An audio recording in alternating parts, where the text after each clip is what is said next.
Fil-kuntest tal-inċertezzi fis-suq internazzjonali tal-enerġija, l-Enemalta qed tagħti assigurazzjoni li l-provvista tal-gass għal Malta hija garantita anki wara li jiskadi l-kuntratt preżenti f'Awwissu.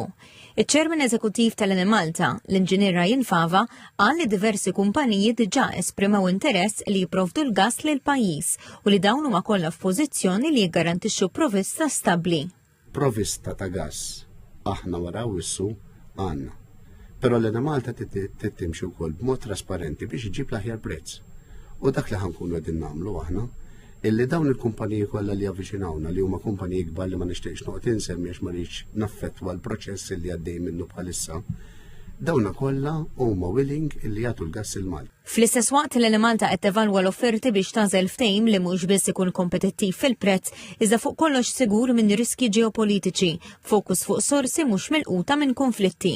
L-Inġinier Fava spjega li f'dan l-istadju il-priorità mhix biss il-prezz, iżda s-sigurtà tal-provvista sabiex jiġu evitati interruzzjonijiet. Il-prezz bħalissa huwa sekondarju, ġifieri aħna li qed naraw hija li inutli jkollna kumpanija li tiggarantilna u tgħidilna smejn ħantikom il-fuel, imma tista' tkun kumpanija li tkun milquta mill-postijiet fejn bħalissa hemm ċertu turbulenzi. Intant l-Enemalta qalet li se tkompli timxi bi strateġija kawta, anke fid-dawl ta' indikazzjonijiet li l-prezzijiet tal-gass jistgħu jonqsu fil-futur biex bekk jintlaħaq l-aħjar ftehim fit-tul. Fl-aħħar 4 snin il-kumpanija rrapportat ukoll li rnexxiela tfaddal aktar minn 116 miljun euro permezz tal-istrateġija tal-hedging.